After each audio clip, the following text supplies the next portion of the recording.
Welcome. Thank you so much to Nordic Lights Film Festival for collaborating with NFFTY to present this panel of some of the most exciting emerging filmmakers coming out of Scandinavia of the last couple of years. These filmmakers represent a bunch of award-winning films from our last couple of festival editions, and we're really excited to present these films in some of the short film packages, which you can view during this festival. We are also super excited that this collaboration has been funded by the Scan Design Foundation, which has for over a decade now also supported NFFTY's partnership with Station Next, which is an excellent film program for emerging filmmakers based out of Denmark. And we have a couple of those filmmakers with us today, and one of them is going to be moderating this conversation. So I'm going to hand it off to Mikkel, and he's going to take it from here. Thank you so much for joining us today, Mikkel. My name is Mikkel, and I was the director of Distance and Longing, which was our graduation film from Station Next, as Dan mentioned. I know Vigga also went to Station Next, so maybe you can introduce yourself. Hi, my name is Vigga. I also went to Station Next, which is a film school for people in Denmark, and I am the director of Bubblehead. My name is Mone, and I am the director of Backwater, and I'm from Oslo in Norway. Hi guys, my name is Gustav Bondeson, and I'm the director of Far From Now. And I'm in Stockholm, Sweden right now. My name is Tone, and I am the director of Baby Dyke and co-writer, and I also went to Station Next, and I am in Copenhagen. My name is Even, and I'm the director and co-writer of Downs of the Dead. And my name is Peter, and I was a DOP for this short film. We're also live from Norway. Yes. Yeah. Oslo, Norway. Yeah. Very cool lighting. Thank you very much. We're actually working overtime at our office, so we just thought we would take advantage from that and use we didn't have access to some stereo tubes, so we thought it was nice to spice it up. I think we'll start a Q&A round now. So if any of you have any questions to any of the other filmmakers here, you can ask them now, but I can just start with a question. Tone, I have a question for you. Yeah, I watched your film last night, and I think it has a very interesting visual style, where it's both quite stylistic in both the 4:3 format and the lighting and such, but somehow also very natural. I just want to ask you, how did you decide on this visual style, and what thoughts went into deciding on it? Thank you. Well, I actually think it is the film I have made where we spent the most time in preparation of the cinematography. And that's exactly because we were going for that effect that you were talking about, something that's very natural and subjective, and could come off kind of casual and documentary style approach, but it's actually the most carefully planned shooting schedule or shot list I have made. And we were really inspired by both a cinematographer called Robbie Ryan, who shoots for Andrea Arnold, who's my all-time director icon, and the way that they make a subjective feeling, I'm just so inspired by. And I also had just watched Son of Saul, which I think is an absolute masterpiece, and obviously very, very different film from my film. But I was very, very inspired by the way that they use the camera and the sound to just always be on the main character, and that feeling of subjectivity that creates. And I think we used the 4:3 format. We were very conscious of using that because it's kind of a indie film cliche, but we wanted it to for us create like, and no hate if everyone else is using that format, I love it. It's we wanted to create like an atmosphere of claustrophobia around her, and also really helped with that we didn't have that like any money basically, and so we could create the whole world in the sound. Yeah, but it was a very meticulously planned to look casual and freestyling, but it's not actually. Yeah, I would think you succeeded with that. Thank you. I think it was very, very organic. Yeah. Awesome. I really love the way that you did that you created this hvordan siger man miljø? Environment, queer environment that is, you know, that is it's really spot on, because it's very you know, inclusive, but at the same time it was kind of like you have to be in this type of person, and that was what the main character struggled with, you know, wanting to be a part of it but not really being able to. And I wanted to know, how did you get this cast and how did you make the environment happen? Because yes. Thank you. Awesome. Yeah, well, the casting, there was like two sides of it. There was the main characters, the siblings, casting them, and then casting the whole scene around them. And the scene around them is just literally my friends in the queer scene. They're not actors, almost any of them. And the party is a real techno party that we held, where we just put out a notice on social media and we're like, Copenhagen queer scene, we have free beers and techno, come around and we'll shoot some stuff. And a lot of the people at the party didn't actually know we were shooting a film. So that was pretty easy representation of, and the kitchen scene is just literally like queer people I knew, and I had a feeling that they could maybe act, and they're not playing themselves. Obviously, we started out like deciding like, what character are you and stuff, but it was very improvised through these characters. And the siblings, I spent a lot of time casting because I wanted them to really fit. And Levi, who plays the older sibling, I had known as a friend and a collaborator from before. And Anna, who plays the main character, I found online in a Facebook group for lesbians.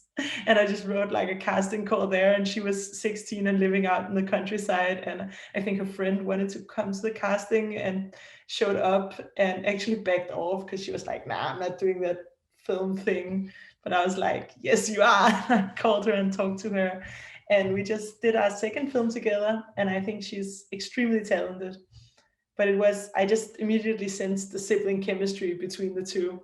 Yeah, and they became really good friends in real life, even though there's an age difference and stuff. Is it a film that's out and about, or is it something you're working on? Oh, the new film? Yes. That is something that I just finished my graduation film from film school, and it has not premiered yet, but I hope it's stations. Yeah, Anna plays the love interest in that. Cool. Yeah, I'm looking forward to show that. I also really liked how you cast your movie, Tony, and I really think that the party scene is so authentic. So I was curious about how you went by directing that scene. How did you set up like a big party and then just kept on shooting different scenes, or were you peculiar in each composition, and did you place people? How did you went by directing that scene? Well, as I said before, it was a real party, and there was very loud techno music. So I had a system with the actors where I think it was like, this was another take and this was good, because I was on the other side of the dance floor with a monitor, and there was this guy who kept kind of hitting on me because he didn't know I was shooting a film. So it was a very authentic party experience. We had planned the cinematography a long time in advance. But we were also honestly just kind of hoping that someone would show up. So I had a feeling going into shooting the party scene, like I have no idea if we're gonna get something, because maybe, as I said before, we just put a call on social media and we thought maybe 5 people will show up. But it was a very chaotic experience, and we shot from early in the morning to very, very late at night. Because also the people who had the techno club, it was a secret techno club, so you couldn't take pictures in there. So they would also stop the shooting if someone of the extras took pictures on their phones. They would be like, cut the music, cut the recording, don't take pictures of our secret techno club. So we had to like navigate techno people, party people, loud music. But we did, I feel like we did create that scene a lot in post audio. We spent so many days mixing that scene and recording, because everything obviously is done post, because we couldn't use any of the sound from the shoot. How did you do the music in that scene? Were you? Yeah. How was that? Well, I went techno scouting, so I listened to a lot of different techno DJs coming out of Copenhagen on SoundCloud, and then I found this woman from, I think she's from Lithuania, called Niria, and then I wrote to her, and then we collaborated on the score together. And she's a techno DJ. She does like industrial techno, and I said to her that I wanted something really aggressive, and she was like, she literally said, aggressive, okay, I can give you aggressive. And then we collaborated on it together. I mean, she made it for the film. But it was again another thing about authenticity. I really wanted a real techno DJ, not a film composer. Not that there's anything wrong with film composers, just yeah. Evan and Peter, I think it's a very interesting film, and a very interesting concept of like a cliche zombie film, but at the same time very original. But you had these parts of it that was very like references from other movies. I think that was quite fun. But I just want to ask you, how was it to work with zombie makeup and arms being pulled off and all this? Because I haven't seen this on like this level before. I think it was very, very good executed, given the budget and all that. Thank you very much. It was pretty difficult because, as you said, we didn't have a lot of budget.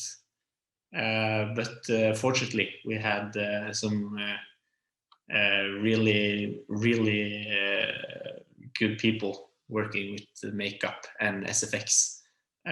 This is a school project. It's our graduation film, and our school has a makeup education. So we used a couple of students from that education at this film. There were only 2 of them who made like all the zombies and all the SFX. So they were amazing. Without them, this wouldn't be impossible at all. It sounds like they had a lot of work to do then. Yeah, it's a lot of work. And of course, we just try to think smart, like how much can we do off camera, which is a lot cheaper than doing stuff on camera. We just have to try to find clever solutions, basically. And it was really fun. Always blood in movies and breaking arms is fun. So it was fun to, bring other people with their abilities into the project.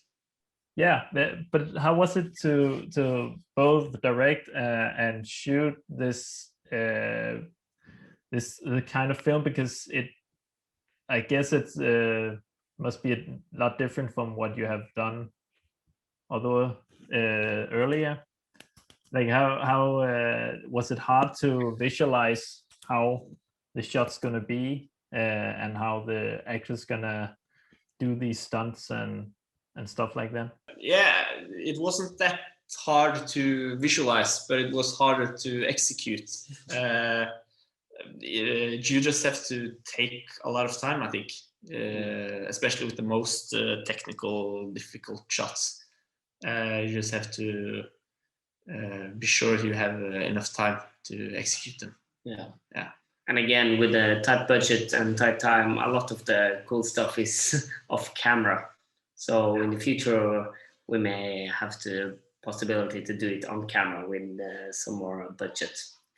Yeah, I wish there was more blood and SFX and Yeah. arms being thrown at Next time, every we direction. hope. Next time, hopefully. I think you succeeded quite good also with the stuff off camera. It doesn't feel like it was just because you couldn't do it real. Good to So hear. I think it was very good. I was wondering if did you get the idea from? Was it from, like, did you want to make a zombie film, or did you initially want to make a film about, well, where you use actors with, for example, Down syndrome? I probably got the idea while playing zombie mode on Call of Duty or something. This concept of what happens to the intellectually disabled when the apocalypse hits. I think that's where the idea came from. I don't think I've seen that story been told before in like any movies or TV series or any popular culture. So the idea of what happens to those who are presumed the weakest in society when the world burns, that was something I wanted to make a film about. So that's where the idea came from. I actually have a question for probably all of you, because I thought about, I really think all of you have great scripts, and I find myself pretty much always spending a lot of time before I execute my film. I can sit on a script and write for a long time before I find myself really making it. And with my film Far From Now, this time I decided to be really quick and take the time to make something. So I almost put like a deadline on myself. I took a weekend to write what I thought about and what was in my mind. So I know that I find myself most of the time spending several months and too much time often on a script, because you want to you want to, everything should be perfect. So I'm really curious how long time and how everyone's process was writing the script when the idea came, and how the writing process was. So maybe you could start, Mone. My film started, well, it was based off an idea which was based on a dream I had several years ago.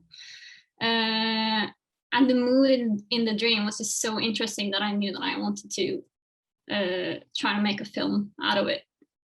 But the film idea itself was sort of like your film. It was really like a short process. It was a part of a directing course for young women in Oslo, in the region near me.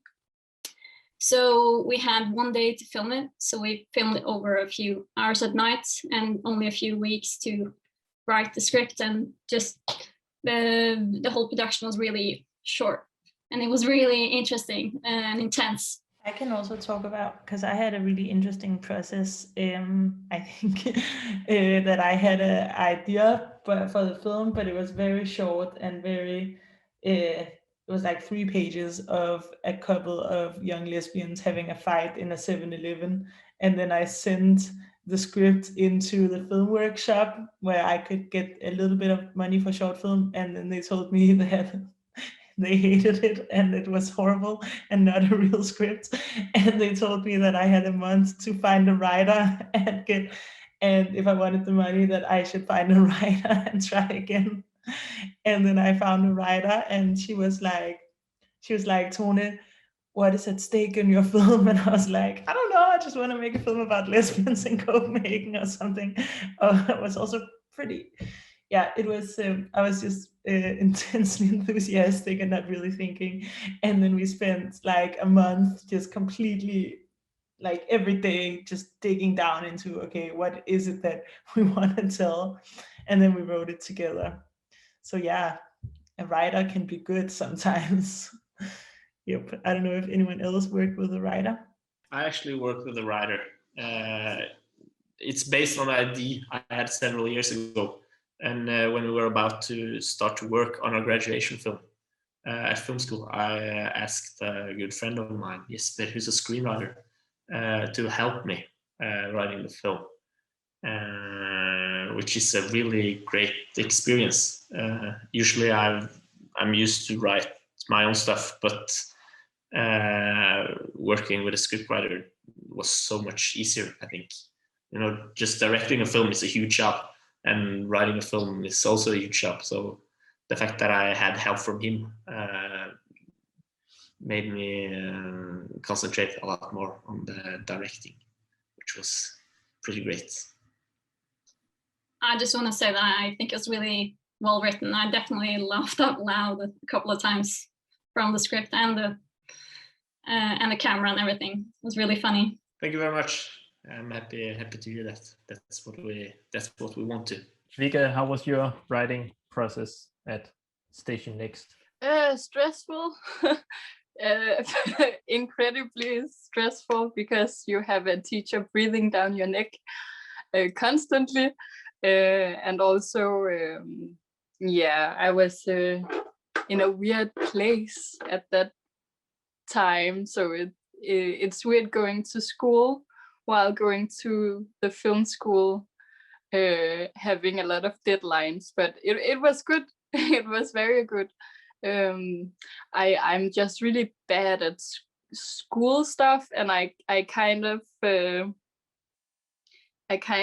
think of writing down the film as a thing I have to do because I have to do it, and then I don't want to do it, and I keep on pushing it. That's what I'm doing right now. But yeah, so it's good to have someone tell you to do that. Yeah. Can I ask a question for you, Vigga? Yes. What are you working on now? Are you making a new film now? Yes, I am. I've been working on it for forever, and it sort of keeps on wanting to be something that it hasn't been before. It's very hard to like pin it down, so I just decided that now I'm going to chop my head off and put it on my bed, and then I'm just gonna headlessly dive into a lot of stuff that I find delicious to look at, or some kind of music I want to use. You know, I'm trying to do it as a collage because the way that creating the story, it's kind of hard for me, also because it's a very personal movie. So yes. That sounds amazing. Yeah, it's difficult and amazing. I hope it can take. I just want to say, Baby Dyke took me 3.5 years to make. Yeah. So yeah, it's gonna turn out okay, I hope. I'm sure it will. But yeah, on Bubblehead, to go back to that, it was the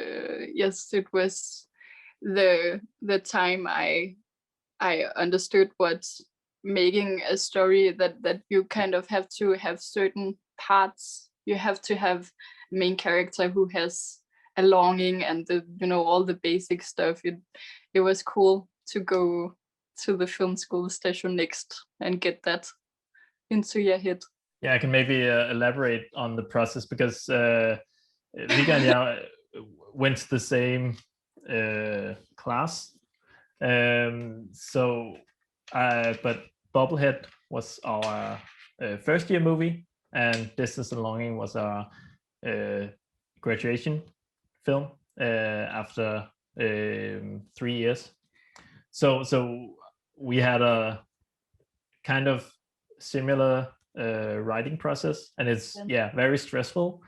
It starts off with everybody on the team. We are like around 15 in a class.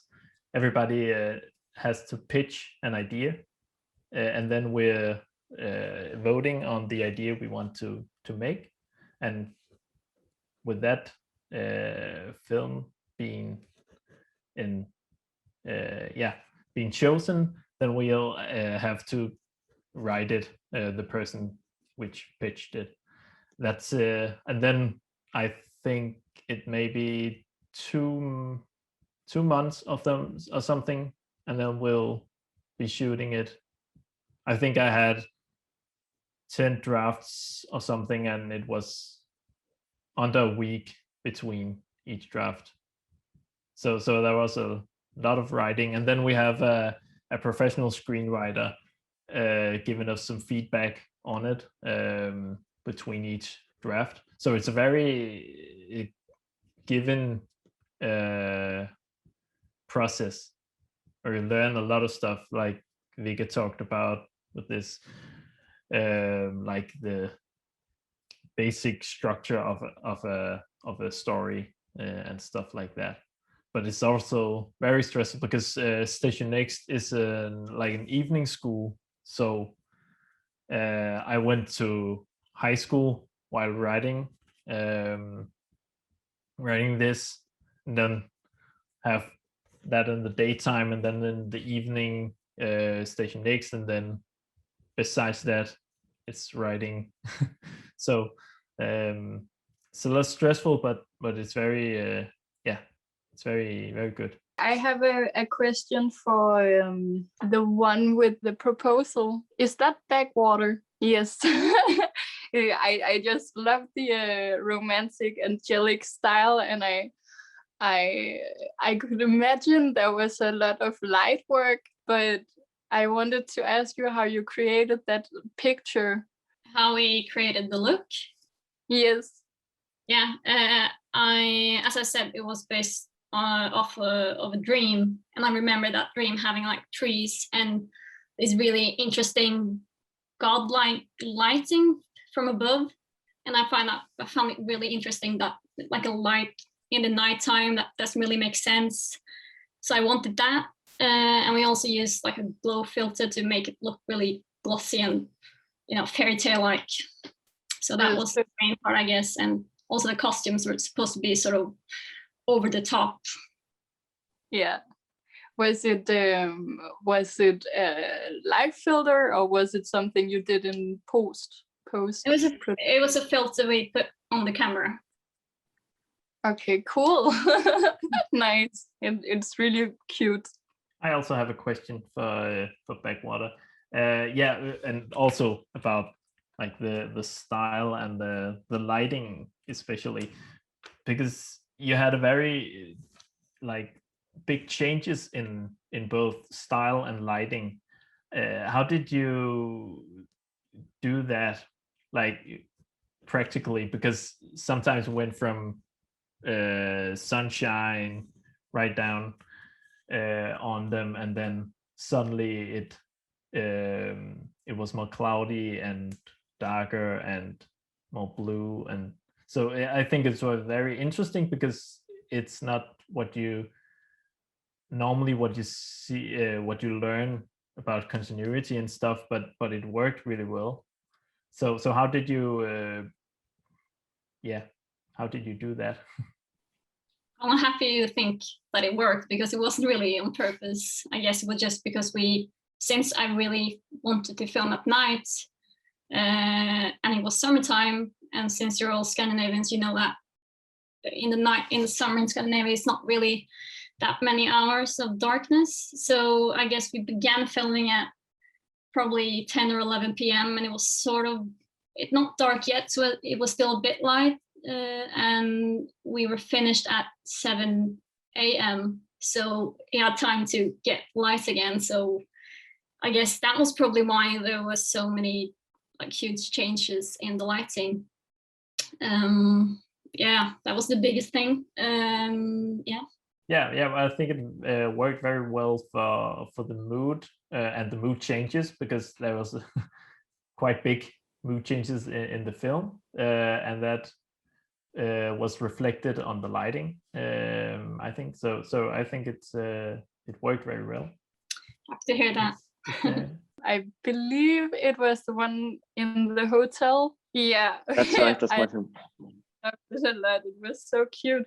I just wanted to know how you came up with the idea, and you almost said before that it was very quick. the process in writing. Yeah, for sure. It was really quick. It was in the beginning of the pandemic when everything really hit. I had a few commercial jobs booked. I was formally really booked, and then suddenly my schedule was all cleared. But I was like in the mood of really wanting to make more films, and didn't want to stop everything right there. So I actually took some time to went to my parents' house and had just the intention of writing something that was possible to do in a short period of time. And I really thought that it would be a good time to also use and collab with other really creative people that felt like the same things as me, that they wanted to still create, but didn't have a good way of creating in that time. So I like used these thoughts of collaborating with great people, and also just having a lot of thoughts in my mind during this time about how it is to be a creative person in a time when what you do is really really affected by the world around you. So when everything hit, you can't make your films and really have your creative process being stopped. So all of those thoughts and emotions were put down to this script where I thought about. And it actually was also during this time I listened to a podcast.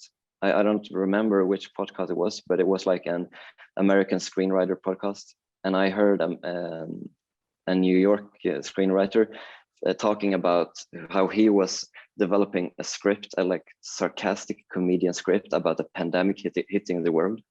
And during that time, while he was writing that script, the corona came, and how he was affected by that. And his executives told him to stop writing because how the world were going to change the outcome of his script. So it was going to change if it was going to be funny or not. So I thought that is just too hilarious. And how would it be to have two actors in a hotel room going through this exact same thing, where they are really, really interested about the script and they are intrigued to do it, and they have flown over to another country and signed a contract to make like a big studio movie. And then suddenly the world changes and their script is about to get to another point.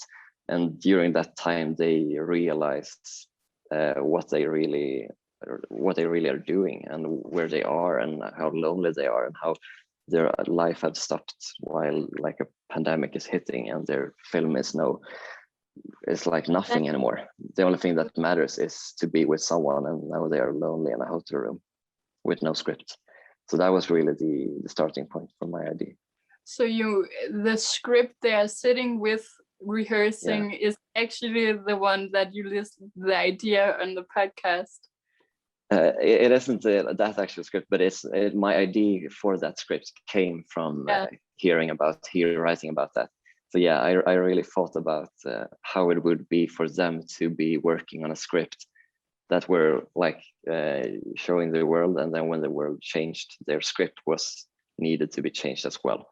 Mm-hmm. So when they are in the hotel room, the male actor has just got the news that they are rewriting the ending of the script.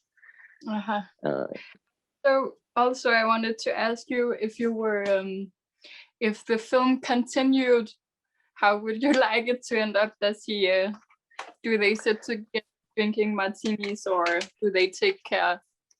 That is really a great question, because last night I've been actually writing a sequel to the movie because I can't stop thinking about it, and I really want to know where the characters are going and where they will end up. So last night I were doing some last changes to the sequel script. And I don't really want to talk about anything more about the sequel, but I was really interested myself in knowing where would that drink be taking them. So I have already been in that place. I hopefully will be telling that story sometime soon. Guess we'll just have to wait then for the film to be made. I think we'll be changing the questions up a bit to focus more on like how it is to be an emerging filmmaker here in Scandinavia. We could start with how it is to go to film school, what possibilities there are in the different countries. Tony, you can maybe start because I know you are. How does it work being a filmmaker in Denmark? what possibilities are there? Well, I think that there are a lot of possibilities, and that we are really fortunate to have a country that has government-funded culture, even though I would, of course, like it to be more. Like I heard Norway is even better. Not that I'm saying you guys have it easier, but yeah, compared to what I know of the film industry in the US, for example, we're very, very privileged. And I'm also very privileged to have been able to go to the Danish Film School, that I think is a really excellent film school, for 4 years and not come out with a huge debt, like in a lot of countries where you have to pay to go to film school. Personally, for me, going to film school has been amazing, but also extremely intense. We are only 6 people in my class, and there's a lot of pressure on us, and we've been working so hard I haven't really had a break in 4 years, and now I'm coming out into the industry and trying to think about how I want to start working and spend my time, but I am already working on a project for when school is done. But yeah, I think we're privileged as Scandinavian filmmakers, but I also do think that there could be a lot of things that are better in the industry. Yeah, there's quite a difference here between how we do it in Scandinavia and, example, the US. But Tone, when you like found out, I don't know, when you did that, you wanted to work with film and make films. What did you do to go further with that idea? Well, I was actually just talking, I had a conversation with my girlfriend just today about like, what was that point where you decided what you were interested in doing with your life? And I think for me, I was a huge film nerd. I was very into filmmaking already from when I was like 11 and 12. I started making films with my friends, and then I think going to Station Next, I already knew that I wanted to make films, and I was very, very into it. And then I just kind of kept going, just making films pretty nonstop outside of school. And I had a small documentary workshop, and I made 2 shorts with a Dutch filmmaker as like a collaborative thing, and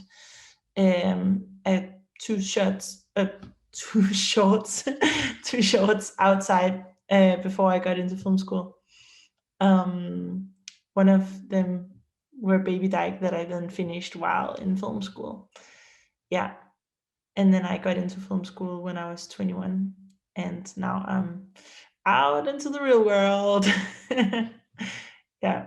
I don't know if that answers your question. I think any tips for just like emerging filmmakers? I'm obviously also an emerging filmmaker, so this is tip to myself as well.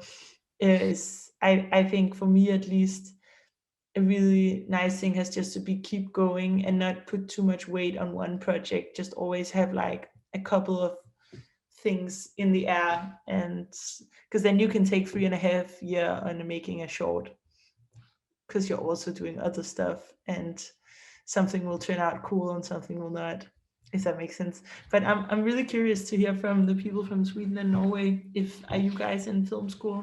I have never been to a film school, and I started making films when I was really young as well, and as always just had like a camera around me, and probably would say that trying things and failing and doing things over and just being interested in doing different things, and as you say, have different projects, and after you have done one thing, try another one, and don't stay too long in one project. And so yeah, for me it has definitely been exploring and watching other people's films and be like, okay, I would love to do this, like whatever Mission Impossible scene, okay, let's try to do that. Or I would love to, I was really afraid of writing dialogue before, because I thought it was so hard to write realistic dialogue, but I wanted to do it so bad. So I was just like, okay, let's try to write something. And then you do that, and you have a friend or someone who read it and act it, and then you see like, okay, this is so bad. Okay, but let's go on. Let's do it again. And then you find yourself probably in a place where you have done that a couple of times, and sometime it will be good and it will be better, and you will, like most important, find what you really like about it. Because when I tried writing dialogue, I find it so funny, so interesting, and just like one of my favorite parts of doing a film is the dialogue and finding like the dynamics between two actors, and writing something that will not just be funny but will tell a story, and yeah, so on. So really try what you are afraid of as well, and fail and do another thing, or fail and do it again and be interested. So that has been my way instead of film school, to just challenge myself and try everything from doing a really boring instructional video for like a tube company, a whatever, to making a short film with actors. Yeah, that's quite interesting. Do you ever have you thought about going to film school, or is it still something you want to do, or do you just go from where you are now?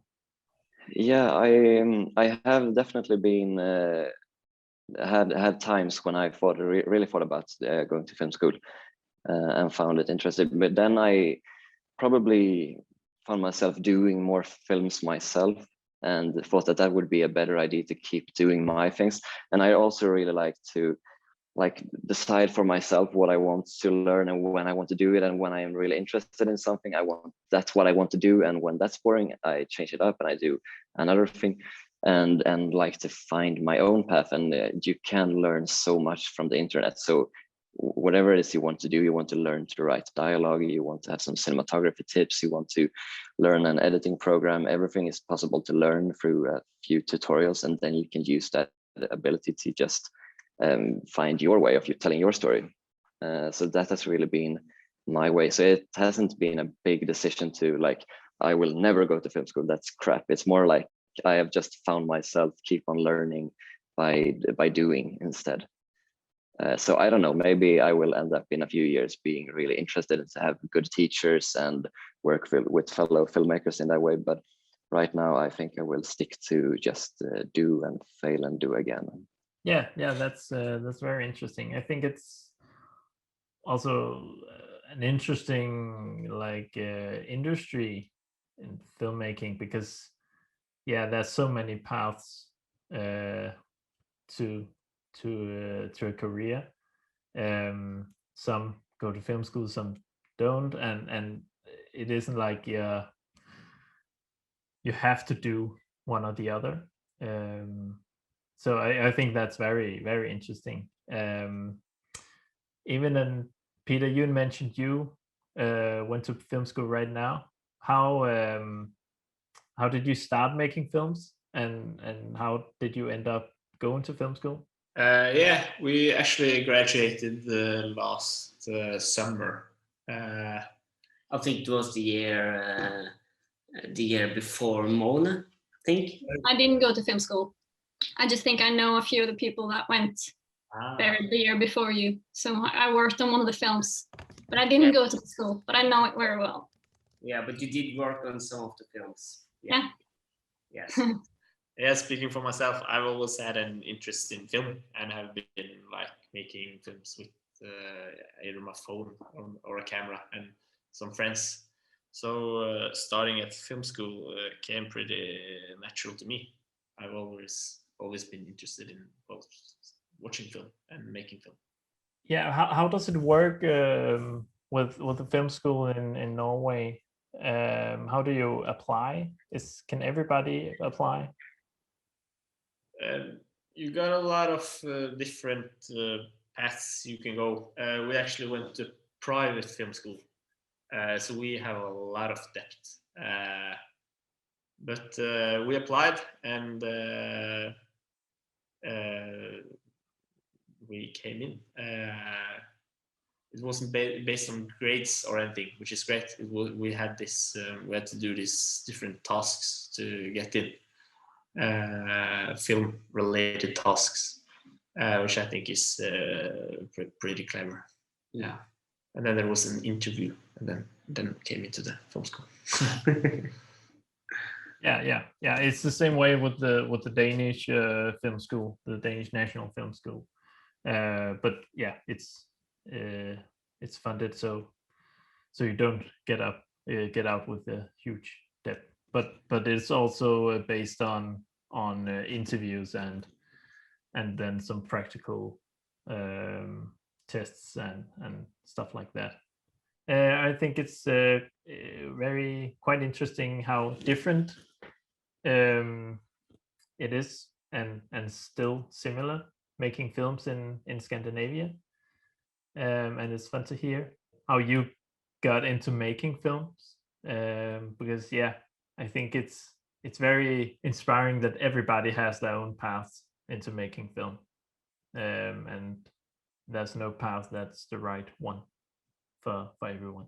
So thank you for participating. That was very, very interesting talk. Thank you. It's nice. Yeah, thank you so much. Nice to meet you all. Nice to talk. Yeah, nice to meet everyone.